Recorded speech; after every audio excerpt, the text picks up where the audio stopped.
All right, we're live. All right, thanks everyone for joining us today. I'm here with David Shaw, the CEO and founder at Lively. I'm going to share a little bit around how Lively works with operators, obviously talking about getting to hell yes. And for a reminder for everyone who's listening in, we talk about selling into property maintenance and stop selling into this real estate world. A lot of the conversations are about like introducing new ideas, trying different things. And ultimately as sellers, we want to make sure we're serving the right people the right way versus just talking kind of at everybody. And because we're mindful of our time and mindful of the prospect's time. So a lot of the conversations, all these conversations end up gravitating towards how we find hell yes. And hell yes is really about problem solving, not about selling. And so, a lot of the conversations and question flows, if you follow the series, it's really about how different sellers find prospects that are in that hell yes state.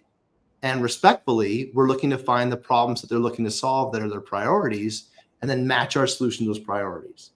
And so, David, thank you for joining us today. Really appreciate you coming on board. Before I forget, you're speaking at Redcon in a couple of weeks. Correct. So I'll be there as well. So I'll be able to check in on that. Look forward to that. Tell us a little about yourself, how you got in this role, and then the problem that you solve with Lively. Absolutely. It's great to be here. I'm really excited and looking forward to this. I wound up at Lively from a series of moments of recognizing the opportunity in front of me and having great mentorship that has allowed me to seize it. We were talking a little bit beforehand. I grew up in Minneapolis after a long series of events and happened to be in the backyard of Best Buy's corporate office and really was put in a position where I could seize an opportunity around their transformation to this model of customer centricity, and went there from a part-time sales rep to a customer centricity sales manager, and then a regional coach on deploying this idea of customer centricity, which was tailoring their stores to this specific market demographic that their store served. And so I learned a ton there, and that journey took me to Chicago. And in Chicago, I was working as an actor and a writer and bartending and doing side gigs here. And Yep. in 2008, when all those bartending gigs started to dry up and all those side hustles started to get tougher to land, I went to a job fair at Sears Tower. And I'm sorry, it'll always be Sears Tower to me, not Willis Tower. Willis Tower, yeah. And I sat for 3 hours with 300 other people for a part-time barista role, and landed at a store with a great regional vice president, and we were the pilot market for the implementation of the Toyota production system, like the lean thinking concept of manufacturing, and it just resonates with the way my brain works. And so that catapulted me into a regional operations coach position where I was responsible for training and teaching and mentoring the deployment of this new production model at Starbucks. I spent nearly 10 years at Starbucks, incredible company. I learned a lot about servant leadership and human-based empathetic leadership. While I was there, I went back to school to finish my degree at Northwestern. And my first quarter there, I realized that a lot of the things that I thought were maybe Starbuckian in nature were really just classic business philosophies that had sort of been white labeled or repurposed. And it really sparked something in me about the idea of building a culture and building an organization and building a business. And so in my first quarter at Northwestern, I went and started in a startup world. I started looking for startup companies in a couple high growth industries, real estate and property tech being one of them. Landed, a really exciting and great opportunity where I learned a lot at Hello Alfred and really got, sort of thrown into the deep end of the startup world with the trust and the autonomy and the speed at which organizations move. When that ended, I consulted a little bit in the space and got to sort of dabble and pick and choose around different companies in the space and see what was working, see how they were viewing the problems in the industry, how they were approaching the solutions. And my job at Lively really started with just a cold email to the two co-founders of, hey, I've been working on this for the last couple of years. If this is a priority for you in the coming year, I'd love to have a conversation and see how I can be a resource. And so Joined Lively ultimately after a consulting stint as a director of business operations. That grew into VP of operations. And 2 years ago was named the COO, and then this past 2024 January was named president and COO. Congratulations. I've just been building an incredibly awesome company with amazing people, and the thing that ultimately landed me at Lively was the way that Lively was built to solve the problems that I was hearing from property management around resident experience and workforce retention at the property manager and site team level. Made the most sense. It was truly a technology forward solution. It was built around optimization and efficiency, and ultimately creating a product that all the stakeholders actually used. And that was really the key differentiator that I felt I could build on at the company and deliver a stronger value proposition. And so that gets me to the seat that I'm sitting in today. So for the problem that people are feeling, like, are they feeling an active burn with talent or an active burn on renewal? Like, what's the kind of the filter that you guys seek to kind of like shortlist prospects? Yeah, I think it's sort of threefold. One, in the pandemic, there was this seismic shift in the workforce dynamic, and the balance of power really shifted to employees from employers.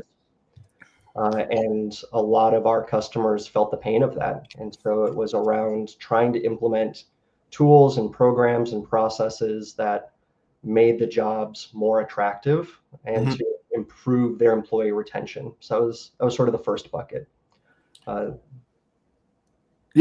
So was curious about obviously like our company, the last two letters are customer experience, right? It's something I've been obsessing about for years and years and years and years. And share with you the passion for the consumer experience, be it the employee experience or the consumer part of the experience. Share I'll say like the gains of being able to position that in the right place.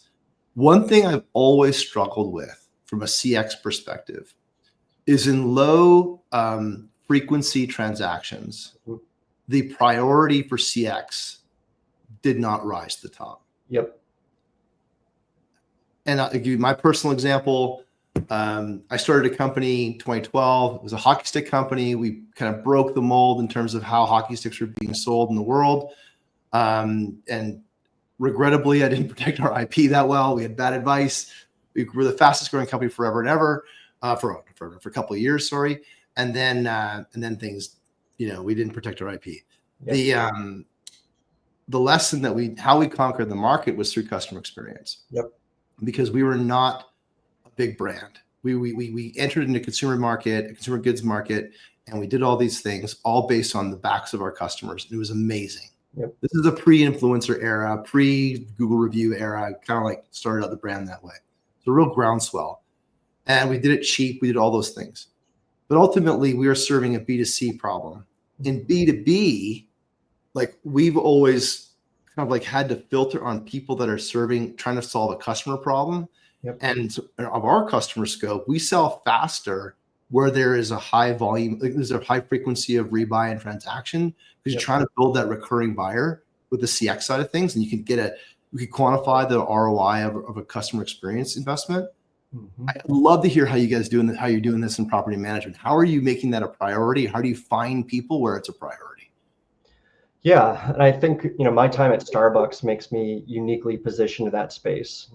An average district is a $15 million portfolio, and it's built at $3.45 per transaction, right? Mm-hmm. You have to invest in what Starbucks called that third place experience, so that when they're on their way to work, they're coming into your Starbucks store and making that daily purchase, that daily $3.45 that adds up to the portfolio. And in PropTech, the big problem that we recognized, particularly after 2020, there's this proliferation of PropTech point solutions. There's hundreds of millions of dollars being invested in this space. There's hundreds of new startups that were opening every single year.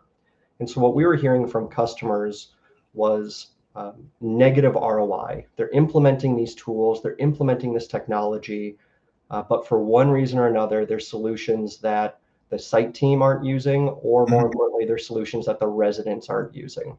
And so we really built a product that goes beyond the utilitarian function of paying rent or submitting a maintenance ticket to building an experiential platform that drives engagement and community and truly gives time back to the property managers. And so it's this idea of having stakeholders that enjoy using the product so that the money that they're investing into the platform is actually being utilized and creating tangible results. And, so we're a B2B to C, right? Our primary customer is always the site team and the management group.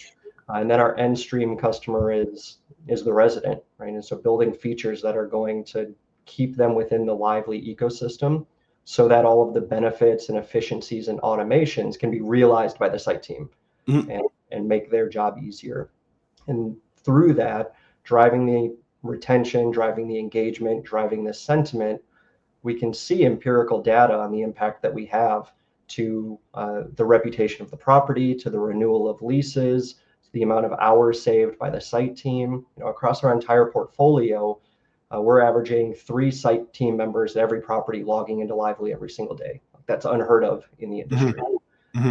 We have over 100,000 active users in Lively at any given time. And so being able to build a platform that's sticky, that actually solves a problem and addresses the experiential needs of both the staff and the residents is really where we focused our vision on customer experience, building an experience that draws people in and keeps them a part of the ecosystem. Going back to when you first started at Lively, like was that kind of like, was that in the 2020 era, or was that 2020? Yeah, late 2020. Late 2020. So, like a lot of companies kind of come into that, you got a hook on a problem that feels like product market fit. This happened to us. And then 2022, 2023 hits, and like where you thought you had product market fit, your market moved. Yep. How did things go at Lively?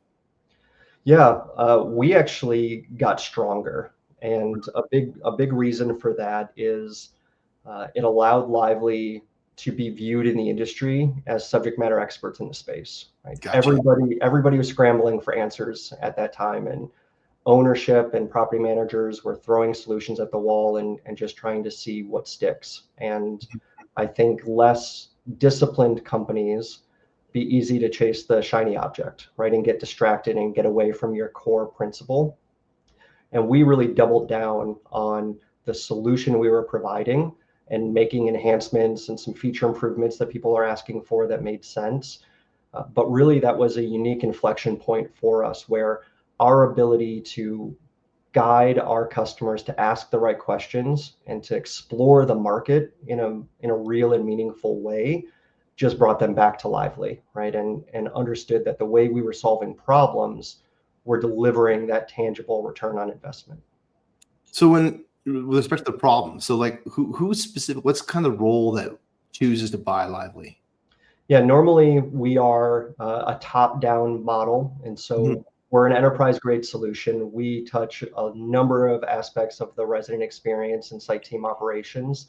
And so normally it's a VP of operations or even a C-suite brand champion, and then down through marketing directors where they have a problem they're trying to solve around resident retention or property reputation. And then through our channel sales, we're coming through on the access control piece where we're coming in with alongside the hardware tech stack that they've selected for the building. And we're unifying and automating a lot of those processes that can require multiple backends or take a lot of opportunity cost away from what the site team should be focused on. Yep, that makes most perfect sense. Do you find that and so my background, my career, I just spent probably 20 years in OpEx, kind of like operational excellence type, asset intensive, that sort of stuff. So share a lot of your background, probably share, I should say, a lot of your background in the lean side of things and regional and operations. And then again, it's great to chat to somebody who's kind of sitting in or at least a similar mindset around how that applies to customer centricity. Yep. And so like what I found is that probably even why our business exists is because the intersection of lean principles with customer centricity, I found there was just so much waste. Yep. And the part of me that like keeps me up at night on the lean side would just be like screaming at the rooftops at Absolutely. the waste that's happening on the customer side of things. And then like orient, and then getting even more frustrated when people don't see it. Yep. And then what I find sometimes we'll do a demo and someone literally will see, well, now I can't unsee this. This changes everything. Exactly.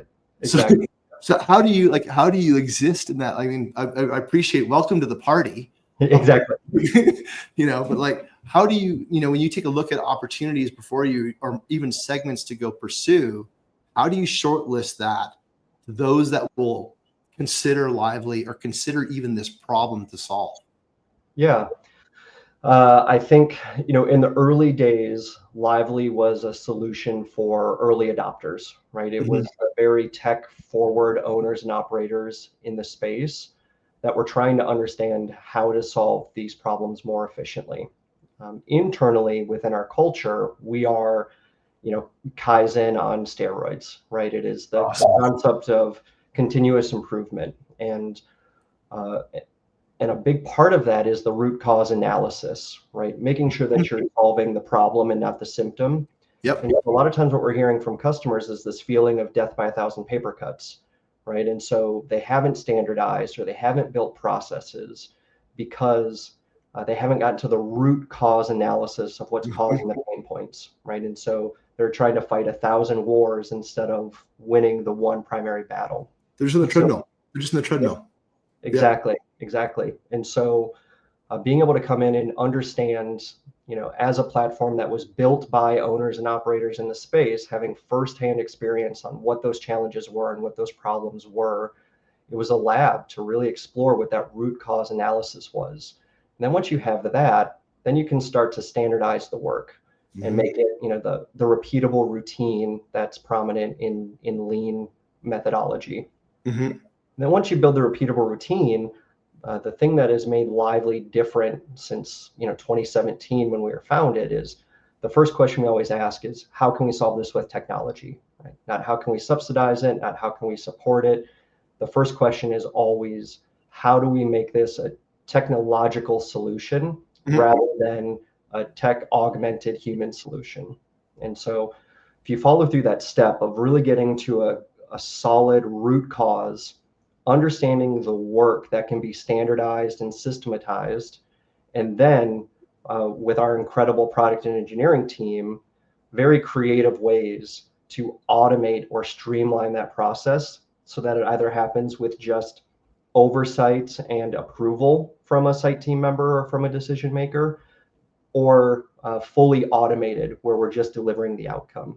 And so that's really how I've sort of reconciled what you're speaking to of maybe a perceived friction of, efficiency and operational excellence in a world of property management, which is human rich, and with human, influence comes chaos and unpredictability. Being able to marry those two worlds and create a solution that ultimately solves a problem that maybe hasn't even been uncovered yet. That's kind of like I say we're getting better at identifying the language that people are using to solve the problem, but we still, and this is the nature of being in a startup company, is you still need to be solving a novel problem. And so we choose to educate the world about a couple things, but it's still. One thing we got to catch ourselves on is that making sure that we're not talking at the audience and that we're engaging the audience. And so like when I try and structure our education points as questions versus like my opinion, because like my opinion is really irrelevant to the audience I'm talking to. It's just my opinion. Yeah, in the world of social media and LinkedIn influencers, talking heads are a dime a dozen, and so everybody has an opinion, and it's really easy to get your opinion in front of people. It's much harder to build a connection and, to your point, like lead a decision maker to the problem that they're trying to solve. Yeah. And then what we've, like you, we sell it, I'll say middle range, but then ultimately the end users are at the site level, or the experience happens at the site level. And so ultimately they've got to not only convince those that see the vision and buy into the problem, or the problem maybe resonates in their chair, and then ultimately deploying it down to end users. That like we talk about how like we, celebrating that change, that commitment to change at the field level is something that we started doing a long time ago. And obviously, I think there's different. Like I was listening to the folks at AppWork talking about how they have badges, and there's just different ways of rewarding folks for committing to change. And I'm finding that that's something that we all need to kind of think through, because like change is difficult, right? And you can commit to change at the high level, and you kind of feel like sometimes it's like those old World War II movies where they're standing above a map and they're just moving armies around, but not really on the battleground. But when you deploy it down the battleground and start getting feedback from those users, that you ultimately really understand the change that you're affecting. Absolutely. And like we do like weekly, when we onboard somebody, we'll do a retro like day 2, and then retro day 7, and then we'll do a retro day 14. We want to make sure we hear the things that the friction that they're feeling on day 1, like right away, so we can, de-risk it as we go forward in deployment. And that's something like, super respectful of solutions that employ that, sell at a high level and then deploy at a low level. Because ultimately, like, we have to be thinking about, we call them experts, but like we have to be thinking about that experts first. And so customer centricity extends to user centricity, as well as the value you're delivering for the person who's, the customer, right? Like the resident in this case. And those two worlds don't always coexist, right? And so like when bringing that back to kind of like getting hell yes, because they don't exist in the same space, maybe the same city, it's difficult for someone to articulate the problem because they don't even know how to articulate it. So like, using Google as a metaphor for like how customers express their problems. When someone's sitting in front of Google, what are they typing in and you guys show up? Yeah. Yeah. I mean, really anything that is asking about centralized multifamily operations, anything that's talking about automated resident experience, anybody that's looking to solve problems around a unified access control solution. Like this advent of 2 years ago, the boom of the centralization term, was great for Lively because that's what we were built on. It was built on bringing all of those stakeholders into a centralized platform. And so as people are exploring, and that trend is moving further and further down market from those early adopters, we're seeing a huge spike in people wanting to centralize their resident event operation. They want to centralize their resident sentiment and reputation management. Now that access control is starting to become more commoditized and coming down further into the market, either through the result of, Class A properties aging into Class B, and they still have smart access and IoT devices in the units, or the affordability of the solutions are allowing them to implement in, Class A minus or Class B plus.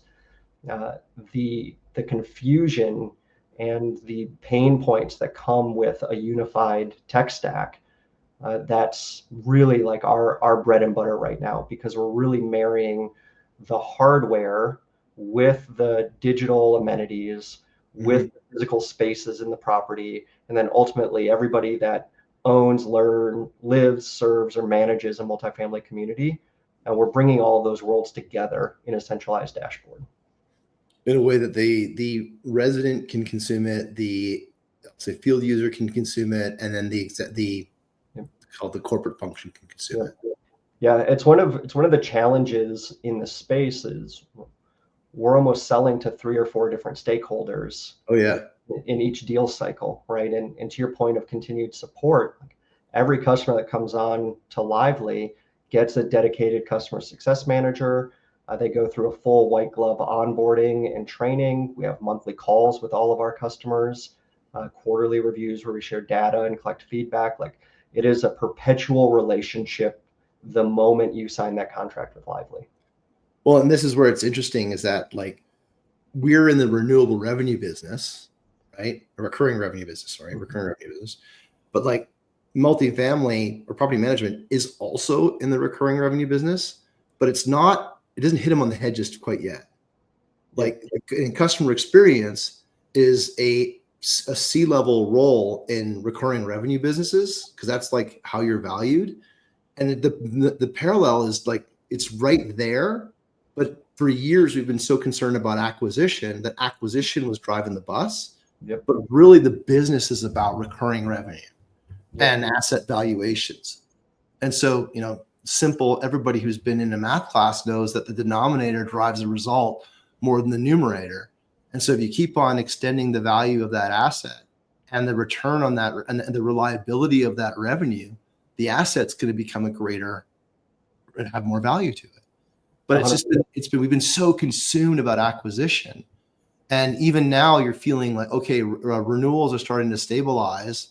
Rents are lower than they used to be, but renewals are starting to stabilize. And maybe we don't need to worry about customer experience anymore. But I do think that the as long as interest rates stay where they are, the multiplier effect of having forecastable revenue is going to keep it a priority. Because like the fact that 50% of renters churn out is really kind of crazy in a renewable revenue business. Like if you lost the amount of energy that it goes to fill that leaky bucket is exhausting. Yep. Yeah, it was really exciting for me last year when I was on sort of the conference circuit, starting to hear so many more operators openly and aggressively talk about like midline P&L controllables, right? And having that vision shift from just top line, maximum rents or acquisition of new properties, and really now starting to turn the microscope to how do we expand the middle of our P&L savings so that, to your point, that denominator continues to grow and inflate so that the overall asset value is driven even higher. I love that you're using the same language, like the middle P&L part, right? Because like you take a look at that controllable, and we used to do all this time in OpEx world is like your revenue line is relatively, if you're in a price taking, this is a mentality of price makers versus price takers. So if you're a price taker, which is a lot of rental units are now, or a lot of the rental businesses now, you're a price taker to relative to your market, then you need to be an operationally, you're being forced into an OpEx mindset. You don't have a choice. Yep. Price makers, on the other hand of it, don't need to be as OpEx oriented because they can make price and the revenue gaps out, maybe some inefficiencies in OpEx. And then take at the bottom part of the P&L, like below the NOI line, look at insurance and interest rate and property taxes, all the uncontrollables. Uncontrollables have grown significantly. You've got 8% year-over-year growth of your middle part of expenses in your middle part, and your revenue is at 2 to 3%. So there's like a real crush on the middle, and that middle part is what drives. There's a hard line correlation between that middle part of the P&L and your rental renewals. And so if you don't manage it, you're going to be out of business. 100%, absolutely. And it's got to be really awkward for some of these managers to be asking for checks from their owners because the squeeze happens so fast.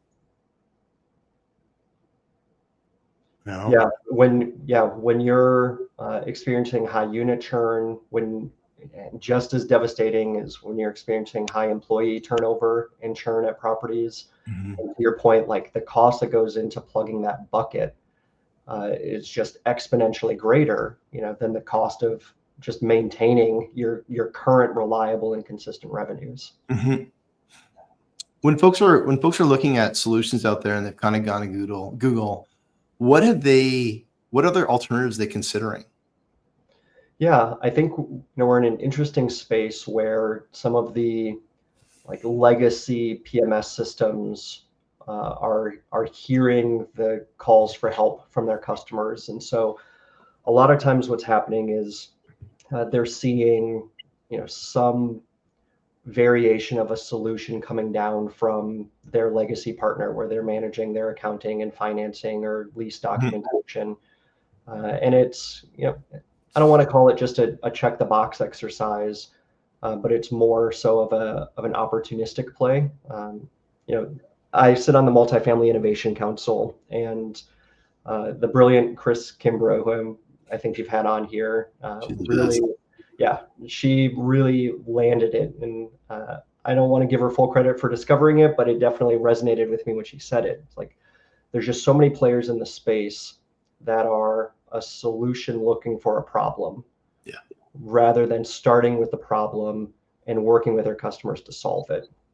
And so, when there's a lot of players in this space that are seeing an opportunity for a cash grab, more or less, right? Or to offer some functionality that's going to retain their current customer base. But it's not their specialty. It's not their expertise. It's not their point of emphasis.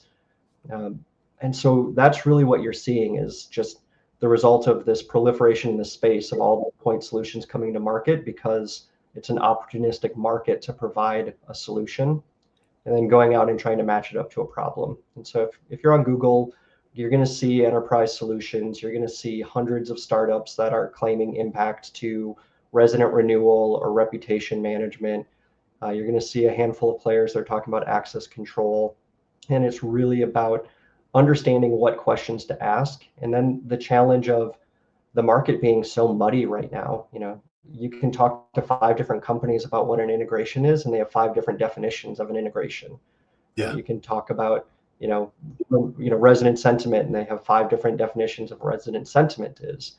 And so that's really like what makes Google a little dangerous in the space, because words are being co-opted and manipulated or twisted to create the problem that they have a solution for, rather than understanding the problem and being a solution partner. Sure. How does it go when you talk to somebody about resident experience and they say, well, we've got a theater in the park, movie in the park on Sundays, and we do pizza parties for our residents, and we've got a pickleball court. How do you? Yep. Where do you start? Yeah. I mean, the first question is, okay, what is all that time spent executing those preventing you from doing in your day job, right? The number of property managers that we talk to that they've got this second job that they're doing, after 6 o'clock at night to drive this community or drive this engagement or facilitate these events. And because we have an events arm in our company, like, we know firsthand what it takes to find vendors and to market and to get residents to actually show up to events. And so our first question is, what could you be doing better with that time? And how much are you spending to deliver these pop-up events, rather than having a partner that can align with your demographic and provide thematic solutions, and just take that burden off your plate so that you can stay in front of the resident and in front of your business in the most meaningful way possible. Well, and I think that often you get in the argument, the discussion, like, and it's kind of sensitive. You can see if it comes out, is that, do people really care about those things, right? It's like, you talk to an exec, let's say a leader from like 15 years ago, and hey, their definition of culture was the Friday hug and chug, where everyone goes for wings and beers, right? Where that's not really what culture is anymore. And then you talk about community and like events that are kind of awkward, small talk things are not necessarily what drives the resident experience any longer. And like, it costs you a lot of money, and maybe what you used to do or how people used to operate, but people don't, like, I don't know if that solves the problem anymore, right? But they might have a budget for it, and they've been spending that budget line forever and ever and ever, and so it's kind of already there. Yep. Yeah, and I think, to your point, it's more the subconscious benefit of having those events, right? You talk about getting 1% better every day versus 30% better once a month. And so if you're creating a sort of unified and consistent resident experience, it's almost like the resident doesn't even know they're being influenced, right? They just now know that they know more of their neighbors in the building. They know that they see their property manager more than just when rent is due. They know the maintenance guy that's walking around the grounds or working on their building. And so it's sort of this like downstream ripple effect that the event is just the piece that sort of breaks the surface, but it's creating all of these underwater impacts and benefits to that sentiment of culture and that sentiment of community, right? And then all of a sudden it comes time for their renewal, and they're like, hey, I had a really good year living here. Like all my issues were addressed. My property manager was easy to get a hold of and was communicative. We had fun events. I got to know neighbors. I got to take advantage of amenity spaces that I'm paying for in this property, right? And so all of those things subconsciously feed into that intent whether or not to renew. Well, and the subconscious piece, and this is I think I've had more than a couple of conversations with Chris on this one. She's getting shout outs everywhere. She's an archaeologist. She's an archaeologist. I'll get it right. Oh, she's an archaeologist. She's a doctor. She's a PhD in archaeology. And I'm not. I like to play with dinosaurs as a kid, and I live near Drumheller, so there's lots of whatever. But I do like to dig in on the human condition and learn a little bit about how people like. So you talk about the subconscious. It's actually anthropological, right? Yep. You get into our loss aversion, how humans make decision making, and if you're in selling, you've read a lot about the decision making part of the brain versus the modern brain, and you get into loss aversion, right? And so, and how loss aversion relates to customer experience. So customer experience, people will tell you that in a single experience band, people will remember the lowest point and the last point. Yep. So nail those always. And we'll do these events to increase the ceiling, but that often gets overlooked relative to the lowest point and the last point. And the last point, especially in multifamily, it's each individual's last point, not the last point of the calendar year. So just because you have a Christmas party or whatever, and my lease comes up in February, I'm remembering what February was like, not what the Christmas party was. And so what's harder to do is to raise the floor and make it easy to live there. Yep. Right. That's a harder thing to accomplish than it is to plan a party. And Yep. so I'm probably over rotating on the events coordinators of the world, but while that is important, if you throw a party, it's like saying I'm sorry for something. Like if you throw a party after delivering a horrible, a consistently below expectation customer experience, all you're doing is bringing people together to complain about what's not working. Yeah. Yep. And so like the opportunity in property management is to look at the floor. And if you just raise the floor and make it easy, and remove the pain, right? This is the loss aversion, the cave person inside every single human. So it goes beyond subconscious. It's survival. This is like this is why we're overpopulating the planet, is because we survive regardless of the circumstances that are thrown at us. Yeah. And because the way we choose. Yep. Well, and you make a great point, and I think it's one of the biggest risks of this centralization movement is that floor just dropping out, right? As people are moving and putting more on an individual shoulders, or they're removing human touch points from a property altogether and running out of a centralized office somewhere remote, it's really easy for that floor to drop out if there isn't still a consistent line of communication, if there isn't still transparency and visibility to what's happening through the property, if there isn't a way for residents to raise their concerns and, more importantly, feel like those concerns are being addressed. And one of the big things that went hand in hand with the deployment of the lean methodology is this great program book written by Carol Dweck on growth mindset, right? And you speak to decision making, and it was applicable to employees as well as to customers, of how much more pliable an individual is when they are in a growth mindset, right? When they feel heard, valued, understood, safe, and supported. That has a drastic influence on how they make their decisions, and particularly how they respond to those moments of crisis or to those moments of friction, right? And so when you talk about like raising the floor, that's what it is, right? Are you creating a foundation of fear, or are you creating a foundation of growth and support so that issues feel surmountable rather than barriers to survival, to put it in cave person terms?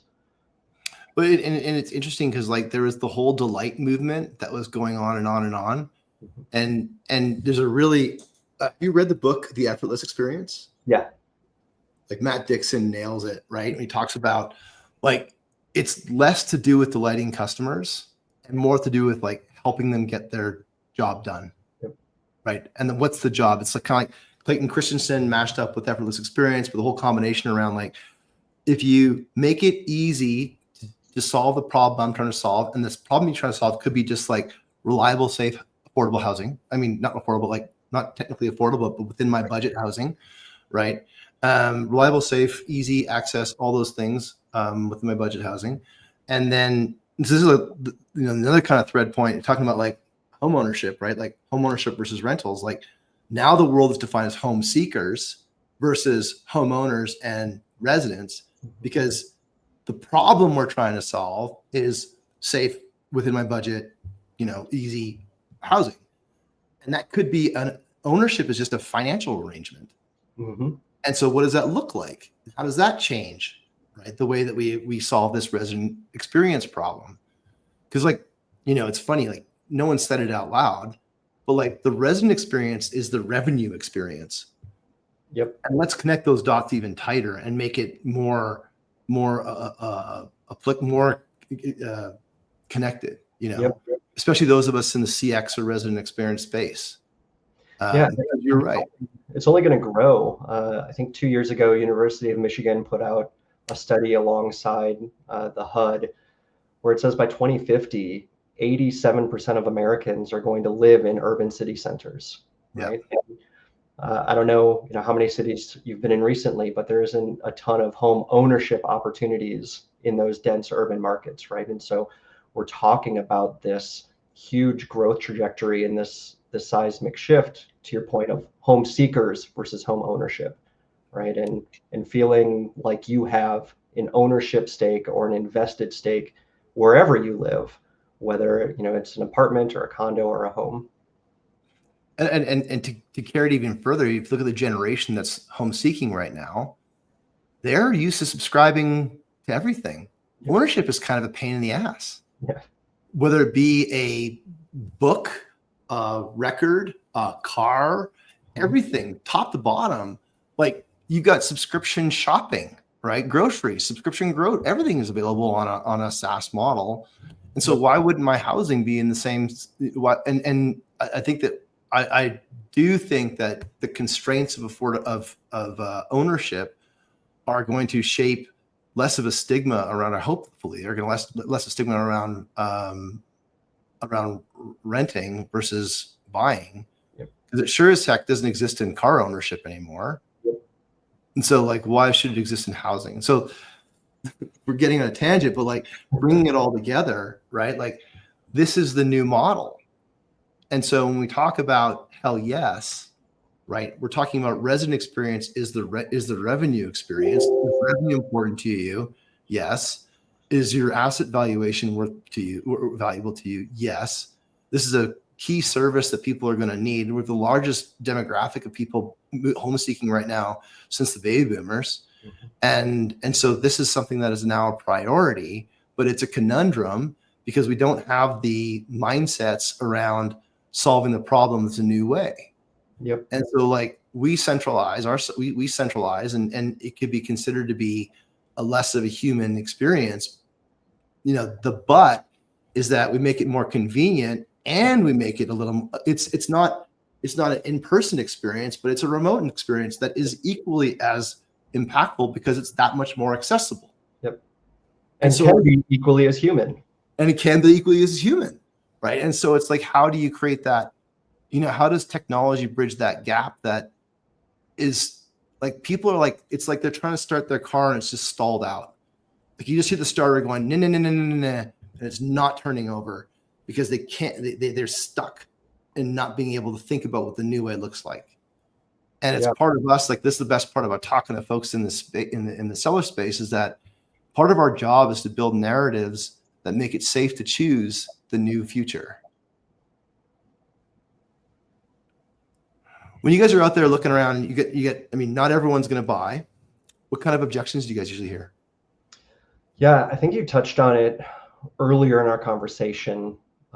By and large, the largest is the change management piece, right? It's the impact that implementing a new system or new process is going to have on a team that is maybe already feeling spread thin.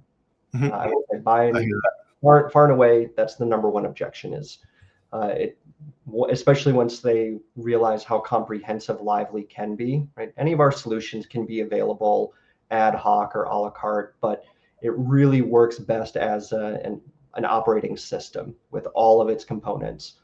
And once they realize that and appreciate that value, then the wheels immediately go to, well, how am I going to roll this out across 10,000 units or 50,000 units, and what's that impact going to be on my people? And so, we've done a lot of work, going back to my previous comment about our customer success team, of being that ongoing partner in helping to manage that change and that transformation. And then I think the other piece that comes up as an objection frequently, I also spoke to a little bit earlier, is just there's so much confusion in the market, and there's so much double talk, and there's so much double meaning to words that should be, like sacred and critical to a resident technology solution. But everybody puts their own spin or definition on it. And so the decision makers can easily get overwhelmed because they're hearing from three or four different vendors that they accomplish the same feature, but the outcome is vastly different. The way it's delivered is vastly different. And so then it's like, I guess we need to do a lot more research on this topic, right? Or, we need to understand what questions to ask, or really what we're trying to solve in the space here. And so then we get into that like nurturing aspect of the sales relationship of positioning ourselves as the subject matter experts, of being a partner and helping them get to the right solution. And hopefully that solution is Lively, but at the end of the day, we're going to put our reputation on the line, and we're not going to shoehorn somebody into a solution that isn't accomplishing what they've identified as their ultimate outcome or their ultimate goal. Right? But we're going to stay as that partner through the whole process and help them feel equipped and armed to make an educated and informed decision once they get to that decision point. So that kind of brings up kind of closing in the questions here. Like that decision, people make decisions based on like people being forced to make a decision has an element of the time. They need to have something done by a certain time. And so like, other sales books call it the time wall, but it's like basically in sales, when you're talking about revenue, it's always like, hey, I've got a quarter to hit. And so how do you, the questions are always like, what are you doing this quarter? What's your plan? Da, da, da. It's all related to the quarter. In customer experience or recurring revenue businesses, that it can kind of drip through the natural time walls that exist in business. So how do you guys find people that need to make a decision by a certain time? Yeah, I would say that they end up being our stickiest customers because we're enabling that sense of urgency they have to get the information they need, right? We've been doing this since 2017. Like I said, we were built by owners and operators, and so we know the pain points, we speak the language. And so when somebody has to deliver by a time, we provide, a digital design architecture as they're picking their hardware stack for the property, from front door access control to unit door access control to smart devices in the apartments. We've got a whole network of partners and players that we're integrated with. And we bring them all together and we talk about what resident experience they're trying to deliver on what budget, and then help them understand where to go fish to get the solution that they need. And I think when they partner with us, we are able to sort of help guide and shepherd through that process, rather than just having to go to Google and drink from the fire hose of everybody's, SEO optimization and marketing collateral and YouTube videos. 100 pages all built by GPT, the same GPT. Exactly. Everyone looks the same. Exactly. And so we really lean into those relationships. And it's, when I first took over sales operations going on 2 years ago now, it really started from a simple framework, which is connect, discover, respond. And that was the DNA of our sales process. And so some customers, the connection process takes longer. Mm-hmm. And to build that trust and to establish that transparency and actually be honest with us. What are you trying to solve? What are your pain points? And then discovering what they've been trying, what they're learning, what's working, what's not working, and then responding in a way that is meaningful to their unique situation. And so from the moment we get that, inbound lead, or we make that connection at a conference, or we get on that first phone call, we're nurturing this relationship all the way through to close. And then we're picking up as an operations partner alongside with them for the lifetime of their relationship with Lively. And so really leaning into the connect, discover, respond allows us to meet customers where they're at in their decision-making cycle and whatever timelines they might be on. Connect, discover, respond. I'm going to capture that. That'll be in the show notes. That's awesome. Do you guys find when you're in the conversation of folks, and we have people that don't buy, everyone does. What happens if they don't do something? Yeah, I mean, we've never burned bridges, right? We always stand as a partner. When we lose a deal, we still reach out at conferences and have conversations and just see how things are going, right? And see if their needs are being met. Normally, when that happens, it's because we fell down somewhere along the way in that connect or discovery or in our response, and so we didn't pull the right levers of how our solution solves the problem that's in front of them. And so then sometimes it just takes time for them to go and, fail somewhere else or run into the same problems. And then, we call those boomerang customers where, they gave us 7 no's and then they come back and it's a yes, because they now understand the value of what we were trying to accomplish. There's a great, and I'm sure it's misquoted, but the story goes with Walt Disney trying to get funding for Disneyland. And the story goes that he went and saw 308 banks, and then the 309th bank financed Disneyland, right? And Walt Disney's response was, I needed to learn 308 times before the deal was worth accepting, right?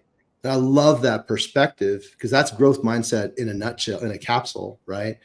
Is that he took it on him to be accountable for the learning from each one of those engagements so that he could present a proposal that was worth funding. It wasn't, I was getting a bunch of no's. What I was getting is the feedback that my proposal wasn't good enough. And 308 times you hone anything that often, you're going to get there. So I share the same approach in that, folks maybe not, 2 comments, that maybe they're not ready to buy, and that's okay. That's totally okay. And that's part of this whole hell yes conversation, is bringing them into that hell yes funnel.